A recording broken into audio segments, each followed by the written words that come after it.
What's going on, man? Julian Boyd here. Lens Affair Podcast, 100th episode. Coming in today, we got a lot to talk about, man. Glad to be here, happy to be here. I appreciate you guys for having me. Welcome back, Lens Affair. 我是 Tim， 我是马修。这个我们第100集呢，非常开心可以邀请到另外一位，这个也是跟我们一起见证成长的朋友啦。对，这个卢卡没有事的卢卡。Hello，I'm Luca。对，因为之前其实蛮多节目卢卡都有来玩过嘛，对啊，然后包含那个创作者的这个比赛，他也是共同主办人嘛，所以我相信大家对他一定不陌生。那不过这个第100集的特别节目，很开心可以邀请到一位终于是职业球员了啦。对，重量级来宾。对，因为卢卡，你之前已经有录过职业球员吗？Yeah， 有录过 Iboka。Iboka the Bravers。Now it's the Bravers。对。不过这个我们3个第一次录音，所以这个默契的考验，第一次跟 Marshall 录音，第一次跟 Marshall 是一个考验啊，对。不过呢，因为之间真的我们有很多话题想要跟这位球员聊，所以前面开场可能就是简短带过就好了。那我们今天一样会有中文的翻译，因为其实之前 Julius 的这个节目，大家都反映说这个他说听不懂，是不是？对，全英文就是有点吃力。太对，我的也是，你的也是这样吗？对啊，我的也是啊。就虽然我有配中文字幕，但大家还是会觉得说啊，全英文真的太硬了啊。你有配中文字幕还太硬？对啊。什么抬头？硬在哪里？我不知道。这个话题，中文字幕上的不清晰是不是？啊，我的问题，没有，不是这样，开玩笑。对，不过所以我们今天大概会有3个大的方向跟主题啦。那每个主题结束之后，我们大概就是中文的部分聊一下，对。那为了这个大家听不懂，所以我们第一个部分主要是会跟这个布伊德聊说他这个身为一个职业球员的一些准备跟他的这个历程。那第二部分就是我们这个卢卡非常在行的嘛，这个身为台中在地的球迷吗？还是什么？OK， 可以澄清一下，就是观察家，观察家，现在是中立球迷，中立球迷，没有特别是哪一队的球迷。今天录这集就是中立球迷，对。那第3部分就是跟布伊德聊一些他在台湾这2-3年来的生活啊，包含这个有谣传嘛，他是可能要规划的一个人选之一嘛，对，所以这些都会聊到。那我们就是赶快进入主题吧，因为今天真的时间有限，对，所以我们接下来就是开始正式的这个进入我们第100集的特别节目。So yeah, this is our 100th episode, very special edition. So we're gonna have a very special guest today, and let's just get into it. Let's welcome Julian Boyd. Hey everybody, thank you for having me, man. Big episode. Yeah, 100th episode. 100th episode. I appreciate y'all having me on. Let's make it a good one, man. Yeah. And you just finished the practice, right? Yeah, we just got done. Play the Kings tomorrow, so big game coming up. Both they're 8-1, we 7-1. So battle of the top 2 teams tomorrow. I expect a really good game, man. So and it's during the Christmas. Yeah, Christmas game. Yeah, it's gonna be a very, very good matchup. Yeah, I think it'll be a great matchup today. They had a good game today. Good comeback from today. Yeah. So. And this is your first podcast show in Taiwan, right? Yeah, this is it. This is the first one. It's our honor, right? The first one. Is it your first podcast show? First podcast ever? Oh, whoa! Ever. So this is it. It all starts here, man. It all starts here. Good job, Tim. It all starts here. Yeah, and can you talk about your story, your experience, why you come to Taiwan to play in a professional basketball league? Yeah, it's actually crazy how I ended up here. I was playing in Israel at the time, and coach who used to be here, you guys interviewed him for, Coach Kyle Julius. Yeah. He actually contacted me because I played for him in Canada. We played a season together and won a championship there in Canada. So he actually contacted me at the end of my season in Israel. It was just like, I think you'd be a good fit for this league out here. You know, I want you to come play for me, this and that. And we already had a good chemistry, good relationship. So I was like, yeah, for you, of course, I'd come out here and play. I've never been out here before. I played in the ABL one year. Okay. Played for the Macau Wolf Warriors that year. So I played kind of against coach that year. But so yeah, this is my first year. Well, that was my first year out in Taiwan because of him, and then came out here and then been here since. Don't plan on leaving anytime soon, man. So let's start in the beginning, because when was your start to realize you're gonna become a professional basketball player? That's kind of funny too. I didn't think for a long time, because when I was younger, like in high school, I was not the best basketball player at all. It was a lot of training and a lot of work. There was a when I was at home, there's a place called Champion Sportsplex, and there was a guy named JC, John Collins. Is my guy for life, man. He picked me up, and he was like, he's gonna train me, and almost every day for 2 years straight, he came, picked me up. We go to the gym, we work out, and then like over the course of that 2 years between like my junior and senior year in high school, was when like I was kind of like maybe I'll be able to play college. Like that never crossed my mind at first either. And he was always pushing that for me, like you keep training, you keep going, you're gonna go to college, you're gonna get a free education, you're gonna play, you're gonna do all this stuff. And I was like, I just started to feed into it, believe it, get into the grind, get into the work. And after that, I got me a few college offers, only 5. It was Sam Houston State, Texas State, UC Riverside, Liberty, and Long Island University, Brooklyn. Okay. And so took me an official visit out to Long Island and Brooklyn and big lights in New York and Times Square and all that. Yeah, of course. It caught me, man. It caught me. I was like, I feel like this is just, made for me out here. And, the big lights, the big stage, all that's a place, after I realized basketball was maybe a place that's, something I could do, I was like, this is where I wanted to go. And it ended up being good because when I was there, we won our conference championship 3 years in a row. So we was able to go to the NCAA tournament. Wow. First year, we ended up playing North Carolina. They had Tyler Zeller, Harrison Barnes. Whoa, man. Kendall Marshall. It's crazy. Yeah, Beckel then. So that was a good experience. We would go. And then the following year, we went back, played Michigan State with Draymond Green and Knicks and all them. Wow. That's probably like 10 or 15 years ago. Hey, we ain't got to say all that. we ain't got to say all that. Hold on. It was yesterday. Okay, that's what yesterday. It's only 18, right? Exactly. No, but that was a great experience to be able to just be in that situation, be on that stage of the NCAA tournament, knowing everybody, especially in the U.S., but a lot of people all over the world are watching. So that was a great stage to be able to be on. But then during that time, at the end, I ended up tearing my ACL. Wow. And, So I ended up tearing that, but then over the course of the next 2 years, I tore it 2 more times. So I tore it 3 times in like a 2-year span. So that kind of like ended my college career there. And then the funny story is to get even into professional basketball, I went back home and I was done with all my eligibility in college. So I was at home, I was working a job at a gas station, just training with my guy JC. He was like, we're gonna get you back right. You're gonna still play. You're gonna still do this. He's a guy who definitely always believed in me, regardless if roads looked high or roads looked low. It didn't matter. He was always there on me, making sure I was working. So we did that, and then there was a team in Finland. The coach of that team actually was a player at Long Island University a while ago. Okay. I didn't know. So he had contacted my coach, and he was like, what's Julian doing? Is he still playing? What's going on? So my coach contacted me. He was like, there's a team. They want you to come play for them. Are you still trying to play? This and that. And obviously, yeah, that's what I'm working towards. But crazy thing is that offer, they was like, we'll give you $800 a month.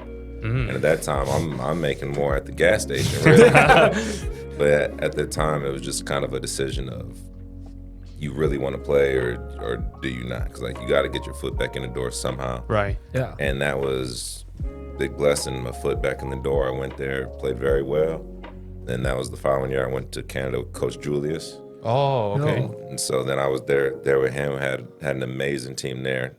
Put in a lot of work there. Coach Kyle's a guy who's definitely gonna make sure you get your work in too. You're gonna make sure that you're on the path. We're working hard. If we're not working hard, then we're not doing nothing. That's kind of the hammer culture. Yeah, 100%. Yeah. Still Control your that. body fat, right? Yeah, that's crazy. Still remember that. 100%. So we was out there working, but it definitely made me a better player, more focused player. Got my knees strong. But then unfortunately, during the middle of that season, I tore my ACL again. Ah, damn. So for the 4th time, so that season was over. Right. But thankfully, the owner of that team, he was an amazing guy. Shout out Vito. He was like, next year I want you to come back. You're gonna stay here over summer. You're gonna get surgery here. You're gonna rehab, and then next year you can come back and play. Yeah. So big blessing to him. Most people, especially in this world of basketball, a lot of organizations is, you can't help us. You Yeah, don't really care. Yeah, exactly. So I've just been blessed to be in situations to where there's people around who actually cared, like for real. So that definitely helped me. Then after that year in Canada, went off to Iceland, went to Iceland and was able to win another championship there in Iceland. And then from Iceland, where we go, went to ABL in Macau. Yeah. And then from there, went to Israel, played a year in Israel. And then that's when Coach Julius called me again. And that's how I ended up in Taiwan the first year on the Dreamers. Right. And then last year was in SBL with Changhua Bolili. Yeah. And then thankfully got a call this summer from Jonathan and called and asked if I wanted to come back. And I was like, this is one of the best places I've been. Dreamers is one of the best organization-wise places I've been. I had a great time that year. Just unfortunate the way we ended the season that year. But I was like, of course, I want to come back and make that right and feel like this could be a championship season. So Yeah, definitely. now we're here. Started off 7-1. Good start. And Yeah. now it's good all start. about keeping that going now. Right. But you mentioned you play like in Finland and Iceland, right? That's the two places where Taiwanese fans like doesn't really understand what kind of basketball environment out there. Can you explain more? Like play style. Yeah. I feel it's very physical play out there. I feel a lot of European countries are based more on physicality and skill. Like they play physical, but it's also very skillful too, the way that they play. But that first year in Finland, the league I was in, I wouldn't consider probably one of the best leagues because that was my first year getting back and stuff. So the competition was okay at that time. I still felt like, I was kind of above that even at that time coming back. But as far as when it comes to European countries, especially Iceland, Finland, the physicality of it is a lot more. They play a lot physical Compared to Asian. Yeah. Oh, really? Yeah. The ref just like bow. 100% here, Yeah. Especially you just gotta put a little fingernail on somebody sometime. Throw your head back. Yeah, put your head back. That's actually the skill, right?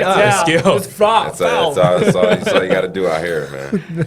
But when you realize you're gonna become a professional basketball player, do you do any adjustment or do you change like any workout or No, I'd say diet? the only thing I've always been a super motivated person. As like if there's something I want to do or something I want to get done, like I'm gonna put the work in to go and do it, like regardless of what it is. And from young, I wanted to play basketball, but did I know that that's something I could do? It wasn't for a while. Like I said, until I got with my guy JC, I started working. Yeah. I was actually kind of like seeing improvement in myself, seeing improvement and just confidence too in myself. Right. Yeah. So like around that time, then I was like, all right, I can actually do this and play professional. Once I got that call from my coach saying the coach in Finland wanted me, I was like, it's my opportunity, it's my time. And then I guess that was kind of just where I super locked in and just like, if this is what I want to do, this is the door, I'm getting the door to open to do it. Now it's just, I got to make sure I put my work in and my time in to make sure I can make this last as long as possible.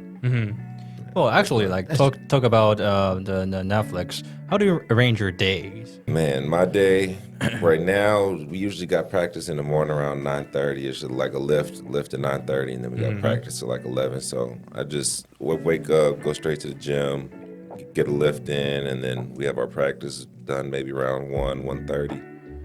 And as soon as that 1:30 hit, going home, taking a shower, turning that PlayStation on, playing Call of Duty for some hours, maybe eat, take a little nap, wake up again 8, turn that PlayStation on, Video game man. play some more Call of Duty, and get ready for the next day. Like my Only one training? so like we do it all at once kind of in the morning, and then either sometimes we come back at 2:30 or 3 for like shooting. We got like an hour of like shooting and skills and stuff, but it depends on the day and how our schedule is as far as games and stuff. Well, I heard like some college that actually practice like 3 times per day. Per day. Oh, college Yeah. is different though. Yeah, college. When I was in college, it's morning time, and you go to class, and then you come. Yeah, in and after lift, class, you go to and then- gym, right? Yeah, and then you lift, and then Gym you rat. go to class, Yeah. and then you come back. You got skills where college is. I'm happy those days are done. I'm happy those days are done. It's a little more calmed down now at this level. Yeah, but consider the arrangement of your day. But we want to talk about like the diet. How was your diet change like in the season, off the season, and after the season is finished? Like you said the diet. Diet. The diet. Oh, What do you eat? Like, man, What do you think? I'm the worst person to talk to. Man. Really? Because my whole life, everybody been telling me I'm gonna be Cheeseburger fat. I'm or gonna be something. fat by the age of 30. They said all that, but yeah, when it comes, I love anything they say is bad for you. You like? I love you it. just like it. I love it. I love it. Like, but how do you keep in shape? Yeah. Because like you understand, like God Taiwanese bless fans me, man. called you like you go to gym a lot, 对 right? You Hey. call you a fitness. Yeah, fitness, right? That's, Fitness that's, trainer. that's what I hear, man. That's what I hear. But little do they know, come to my fitness class. We eating burgers and fried chicken. Hey, we signed it. Yeah, let's go, man. Let's go. Yeah, This is hey, I got the secret, man. I got the secret. You just gotta eat. That is the always eat it. that. happiest fitness club we're gonna have. Hey, yeah, we gotta have that, man. It'd be it's gonna work out well. It's gonna be the best training class you've been part of. Yeah. I can't promise results because I don't know if it'll work for But everybody. how did you keep in shape?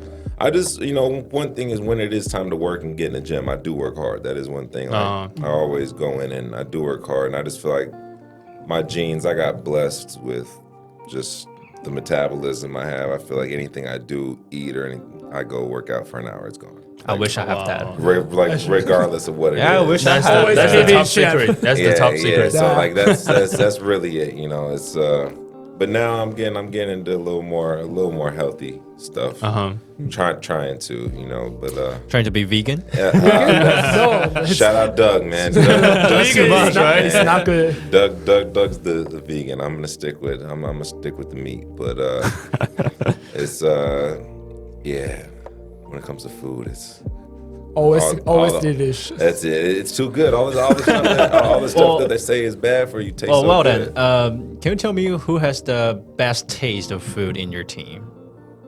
Speaking of that, You Like the healthiest or the best taste? I eat best the taste, food. best taste. Come on, no best taste. best taste. I mean, healthiest for sure. Doug is vegan. Doug? Vegan, yeah. Doug's vegan. Vegan. He eats everything good. I want to be more like Doug when I grow up, man. But, Yeah. As of right now, it's a little tough. But Brandon eats pretty well too. Yeah. But slide a burger in here, there, and there too.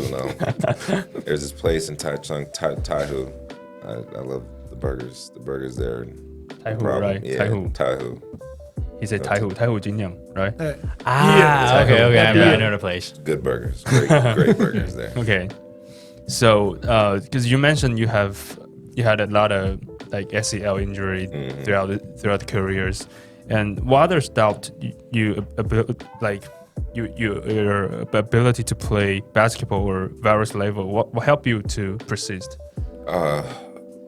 The drive to want to play. I feel like there's I have a few friends in life who torn their ACL once and it was done. They didn't play anymore. Yeah. And I just feel like all that comes down to your mindset. I always say, like, regardless of whatever it is you want to do, if you want to be a teacher, you want to be a podcaster, you want to be an athlete, you want to be a lawyer, whatever it is, like, if you really want to do that, you're going to put everything you have to get that done. And I'm a big believer in it. And if you do that, you're going to get it done. Like, Yeah, stick with it. You're going to do it. Like, there's some people who I feel like give up too easy or too early on something, but then at the end of the day, it's like, is that really what you wanted to do? Like, it got a little hard, so it's like, I'm done with that. See what else I can start doing to easier path. But it's like, for me, like, I wanted easy, yeah, but was it easy? No. But at the same time, there was nothing else in this world I wanted to do besides play basketball. Yeah, because everybody wants to just stay in their comfort zone. Right. And that's a big problem too. It's funny, when I was in Canada, I almost didn't leave to go to Iceland just because I was so comfortable there. Like, Right. I'm like, everything is how I need it. Everything's perfect. Everything's fine. Yeah. But then there's always something in me, like there's more, like there's bigger. So it's like, you just gotta have that drive. One, just have that drive to do what it is you want to do, but at the same time, just a strong mindset to, if there is a roadblock, or if there is someone telling you can't do it, or if there is some reason why you see it's gonna be a hard road, you gotta truck through all that and just keep it going. And that's with this basketball thing, what I chose to do. That's the advice for, like, if somebody wants to play like professional basketball or 100%. even Well, other things. Yeah, Even other whether thing, you- yeah. Regardless of what it is, it don't matter whether, like I said, injuries stop you from doing something, or all, knock on wood in here, all the mics break or all the headphones break, and you're like, I don't want to try and get this fixed. It's like, no, like, I really want to do this. I hope not. I'm gonna get it.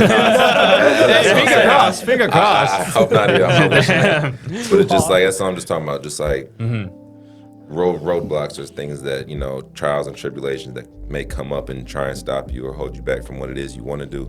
Like I said, if you really want to do something, you're going to find a way to get it done. Yeah. But, you know, there's one funny question. Like, we're going to leave for the third part, but we just want to ask you first, because you mentioned Draymond Green when you play in the college, right? Yeah. What's your feeling about, like, seeing him, like, contact with him recently? Draymond is... doing his things, right? Yeah, he has a little problem, man. He has a little problem. I think he's a great energy guy to have on your team, but at the same time, I feel like he could hurt you a lot. Just he lets his emotions run a little too high, a little too often. too often. Yeah. If somebody like Draymond play in your team, what's your reaction and how you're gonna help him? I'm gonna be like, I love you because I love your energy, but you gotta stop hitting people, bro. Like, let's keep the energy to basketball. I feel like he takes it past basketball. Yeah, to MMA, right? Yeah, you gotta calm down, bro. I love you, but you gotta calm down.